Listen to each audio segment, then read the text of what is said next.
ఓం గంగణపతే నమ. శ్రీమాత్రే నమ. ఐం సరస్వత్యే నమ. శివాయ గురువే నమ.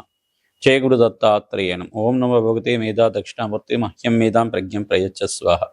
మాతృభ్యో పితృభ్యో ఋషిభ్యో గురుభ్యో నమో నమ. జయ గురు దత్తాత్రేయ నమ. ఓం గంగణపతే నమో నమ.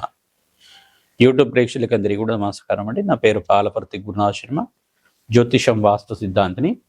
నేనంతా కూడా మీకు గోచారరీత్యా గ్రహాల యొక్క స్థితిగతి, కలయిక, వాటి యొక్క ప్రభావం అంతా కూడా మీకంతా కూడా చెప్పడానికి ఈ యొక్క కంటెంట్ బేస్ మీద చెప్తున్నాం. ఈ రోజంతా కూడా చూసుకుంటే సెప్టెంబర్ నెలలో మనకంతా కూడా పితృపక్షం అనేది అత్యంత పుణ్యప్రదంగా చెప్పడం జరుగుతుంది. భాద్రపద మాసంలో కృష్ణపక్షంలో అంతా కూడా పితృపక్షం అంటారు. దీన్నంతా కూడా ఈ యొక్క సెప్టెంబర్ 7వ తారీఖు తర్వాత మనకి పౌర్ణమి వెళ్ళిపోయిన తర్వాత నుంచి పాడ్యం అనేది స్టార్ట్ అవుతుంది. కృష్ణపక్షంలో పాడ్యం నుంచి అమావాస్య దాకా పితృపక్షంలో అంతా కూడా పితృకార్యాలంతా కూడా నిర్వహించుకోవడానికి అత్యంత శుభప్రదంగా ఉండడానికి అవకాశం ఉంటుంది. ఎవరైతే కనుక ఈ యొక్క పితృదేవతలంతా కూడా చూసుకుంటే వసురుద్ర ఆదిత్య స్వరూపం అని చెప్పేసి అంటారు. వసురుద్ర ఆదిత్య స్వరూపమైన పితృదేవతలంతా కూడా పితృపితామహ పరపితామహ సర్వై పితృణాం శాశ్వత మోక్ష సిద్ధి ప్రాప్త్యర్థం పరబ్రహ్మలోకస్థిరనివాసిత్యం అక్షయ పుణ్యలోకస్థిరనివాసిత్యర్థం అని చెప్పేసి అని మన సంకల్ప విధానంగా చెప్పుకొని పితృదేవతలకంతా కూడా తిలతర్పణము మరియు శ్రాద్ధ కర్మలంతా కూడా నిర్వహించుకోవడం వల్ల అత్యంత పుణ్యప్రదంగా ఉంటుంది. ఎవరి పితృదేవతలంతా కూడా గతించి ఉన్నారో పితృదేవతలంతా కూడా శాశ్వత మోక్ష సిద్ధి కలగాలని చెప్పి ప్రతి ఒక్క పితృపక్షంలో అంతా ప్రధానంగా చూసుకుంటే భాద్రపద మాసంలో వచ్చే పితృపక్షంలో అంతా కూడా ఈ యొక్క విశేషమైన తిథులంతా కూడా గుర్తుపెట్టుకోండి. తదియ, చౌతి, పంచమి, సప్తమి, అష్టమి, నవమి, దశమి, త్రయోదశి, చతుర్దశి మరియు అమావాస్య. ఈ తిథుల్లో తప్పకుండా మీ పితృదేవతలు గతించిన తిథిని బట్టి కానీ మరియు పితృ అమావాస్య అంతా కూడా ఈ యొక్క భాద్రపద మాస అమావాస్య తిథి రోజు కానీ ఈ యొక్క అమావాస్య అంతా కూడా సెప్టెంబర్ నెలలో 21వ తారీఖు రోజున వస్తుంది. మనకంతా కూడా ఆదివారంలో వస్తుంది. మనకంతా కూడా చూసుకుంటే ఈ యొక్క పితృ దేవతలు ప్రీతికరంగా ప్రధానంగా చూసుకుంటే ఈ యొక్క పితృదేవతలు ప్రీతికరంగా తిలితర్పణాలు చేసుకోవడం కానీ మరియు పితృదేవతలు ప్రీతికరంగా మీరంతా కూడా శ్రాద్ధ కర్మలు నిర్వహించుకోవడం, పిండ ప్రదానం చేయడం, తిరపతర్పణం చేయడం మరియు స్వయంపాక దానం అనేది చేసుకోవడం, బ్రాహ్మణోత్వంకంతా కూడా వేద బ్రాహ్మణోత్వంకంతా కూడా సంకల్పపూర్వకంగా మీరంతా కూడా బ్రాహ్మణానాం మమదీమానం సాక్షాత్ నారాయణ స్వరూపాయ మహావిష్ణు స్వరూపాయ బ్రాహ్మణాయ అని చెప్పేసి అంటుంది వేదమంతా కూడా. వేద స్వరూపంగా, మహావిష్ణు స్వరూపంగా, బ్రహ్మస్వరూపంగా, ఈ యొక్క శివస్వరూపంగా బ్రాహ్మణంతా కూడా భావించి ఆ బ్రాహ్మణోత్మకంతా కూడా మీరు స్వయంపాక దానం ఇచ్చుకోవడం, పితృదేవతలకు ప్రీతికరంగా మీరంతా కూడా శ్రాద్ధ కర్మలు చేసుకోవడం, తిలతర్పణాలు చేసుకోవడం, పుణ్య కార్యక్రమాలు, గోమాత సేవ చేసుకోవడం అత్యంత శుభప్రదంగా ఉంటుంది. పితృశాపాల నుంచి బయటపడడానికి ఆస్కారం ఉంటుంది. ప్రధానంగా పితృదోషము, పితృశాపం అంతా కూడా మీకు పూర్వీకుల నుంచి సంక్రమించి ఉండొచ్చు. మీ జాతకంలో మీ యొక్క పూర్వజన్మ కర్మ సిద్ధాంతాన్ని బట్టి సంక్రమించి ఉండొచ్చు.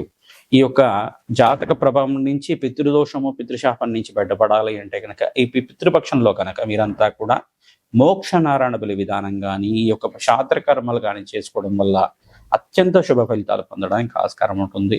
ఈ యొక్క కొంతమంది ఏం చేస్తారంటే పుణ్యక్షేత్రాలంతా కూడా బ్రాహ్మణ సమారాధన చేస్తుంటారు, అన్నదానం చేస్తుంటారు. దేవాలయ ప్రాంగణంలో అన్నదానం చేయడం వల్ల, పితృదేవతలకు ప్రీతికరంగా అన్నదానం చేయడం వల్ల అత్యంత శుభమైన ఫలితాలు, కోటి యజ్ఞాల ఫలితం కలుగుతుందన్నమాట. యజ్ఞాలు చేసుకున్న ఫలితం అంతా కూడా పితృదేవతలకి తెలితర్పణాలు చేయించడం వల్ల అత్యంత శుభప్రదంగా ఉంటుంది. మనకంతా కూడా చూసుకుంటే ఈ యొక్క పితృదోషం అనేది ఏ రకంగా వస్తుందంటే ప్రధానంగా లగ్న చక్రవశాత్తు ఈ యొక్క అష్టమ స్థానంలో కానీ నవమ స్థానంలో కానీ రాహు కానీ కేతు కానీ ఉంటే కనుక ఈ యొక్క పితృదోషం అని చెప్పేసి అంటారు లగ్న చక్రవశాత్తు. మరియు ఈ యొక్క చతుర్థ స్థానం అంటే నవమ స్థానం పితృస్థానం అని చెప్పేసి అంటారు.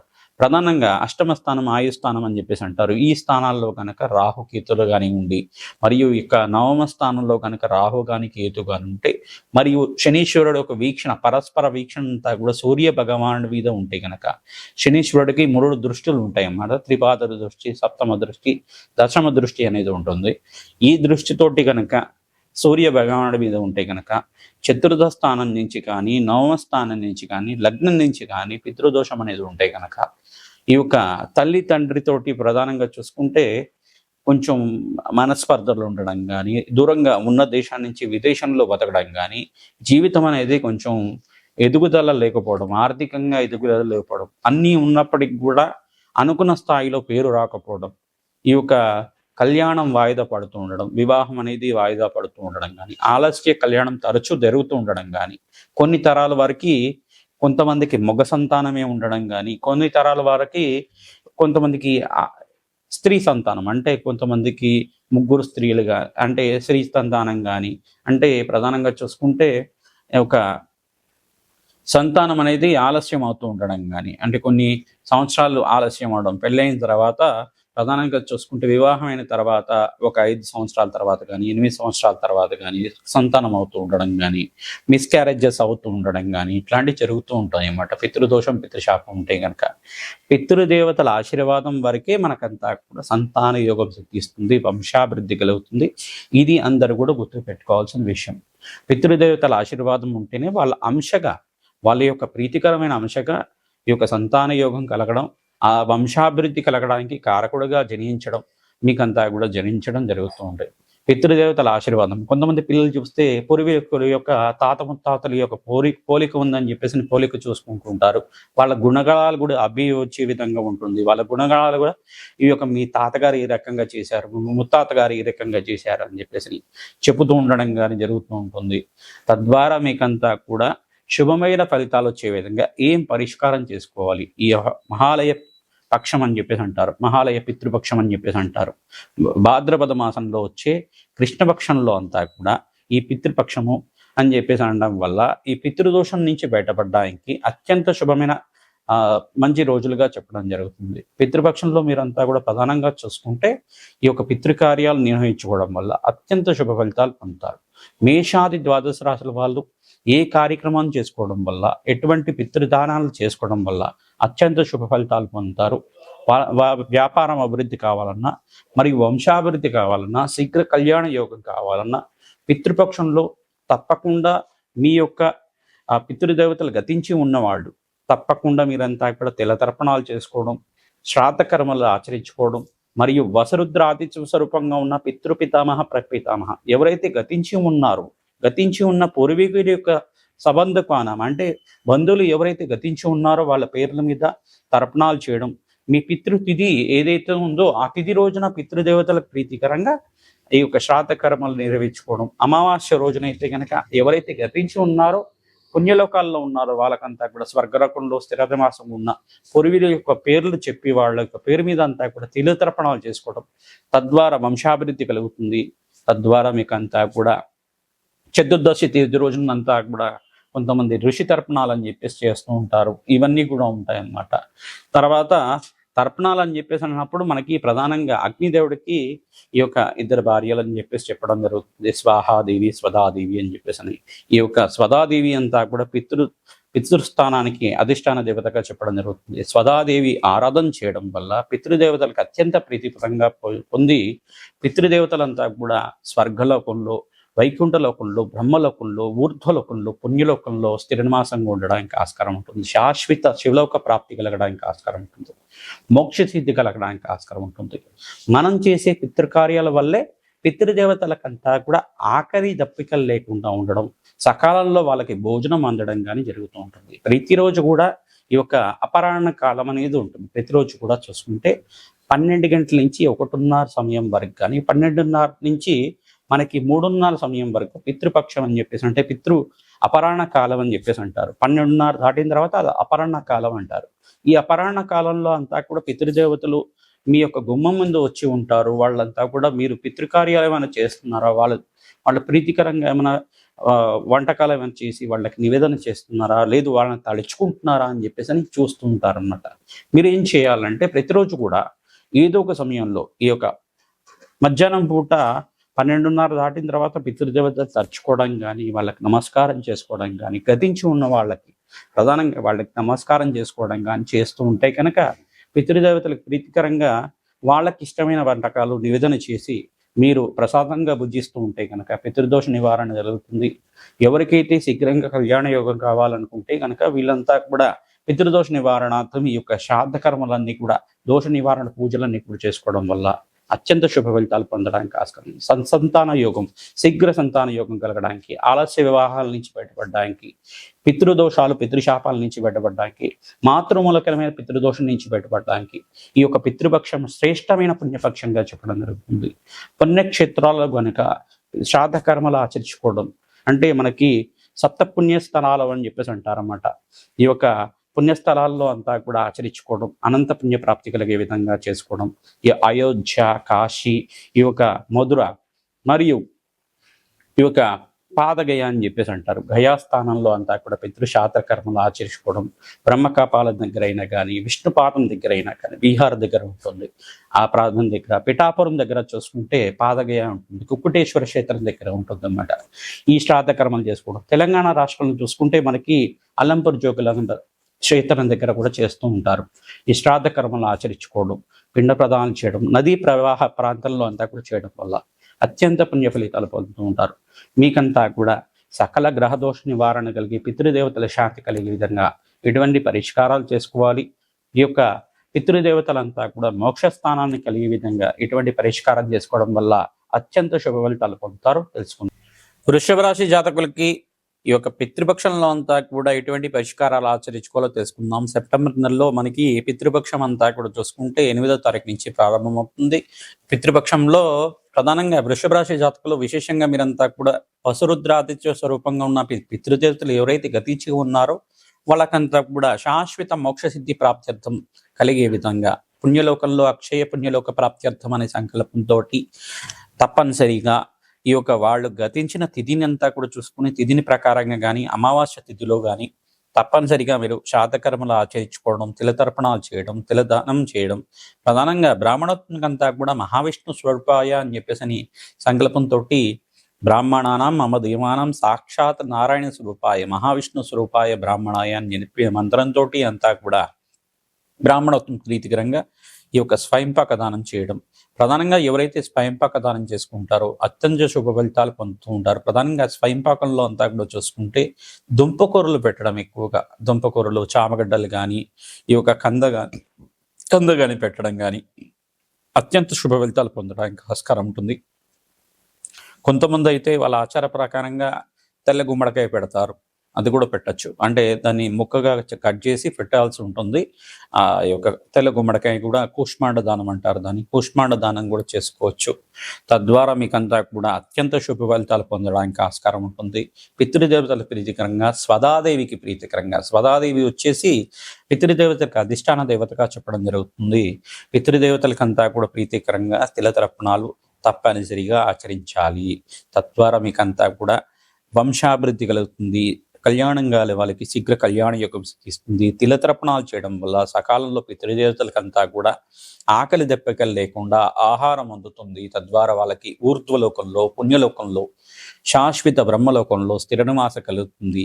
అష్టేశ్వర ప్రాప్తి కలుగుతుంది. శీఘ్రంగా ఈ యొక్క పితృదేవతల ప్రీతికరంగా ఎవరైతే శ్రాద్ధ కర్మలు నిర్వహించుకుంటారో, తిలతర్పణాలు చేసుకుంటూ ఉంటారో, తిల హోమాన్ని ఆచరిస్తూ ఉంటారు. తద్వారా మీకంతా కూడా వంశాభివృద్ధి శీఘ్రంగా కలగడానికి, ఆలస్య సంతానం ఉన్న వాళ్ళకి శీఘ్రంగా సంతానయోగం కలగడానికి, అనారోగ్య ఇబ్బందుల్లో ఉన్న వాళ్ళకి సంపూర్ణ ఆరోగ్యం కలగడానికి, అష్టేశ్వర ప్రాప్తి కోసం ప్రయత్నం చేసుకున్న వాళ్ళు ధన ఆదాయం పెరగడానికి, కీర్తి ప్రతిష్టలు పెరగడానికి ఆస్కారం ఉంటుంది. ప్రతినిత్యం కూడా మీరు వృషభ రాశి జాతకులు లక్ష్మీ గణపతి ఆరాధన ప్రధానంగా చేసుకోవడం, ప్రధానంగా తిలదానం చేసుకోవడం, బృహస్పతికి ప్రీతికరంగా శనగలు దానం చేసుకోవడం, శుక్రుడికి ప్రీతికరంగా బొబ్బర్లు దానం చేసుకోవడం, ప్రధానంగా చూసుకుంటే రాహువుకి ప్రీతికరంగా మినువులు దానం చేసుకోవడం అత్యంత శుభ ఫలితాలు పొందే విధంగా ఉంటుంది. వ్యాపారంలో లాభాలు గణించడానికి, వృత్తిలో అభివృద్ధి కలగడానికి, ఉద్యోగంలో మార్పులు కలగడానికి ఆస్కారం ఉంటుంది. పితృపక్షంలో అమావాస్య తిథి రోజున ఈ యొక్క సెప్టెంబర్ 21వ తారీఖు రోజున వస్తుంది. ఆదివారం వేళలో మీరంతా కూడా తప్పనిసరిగా తిలతర్పణాలు చేయించండి.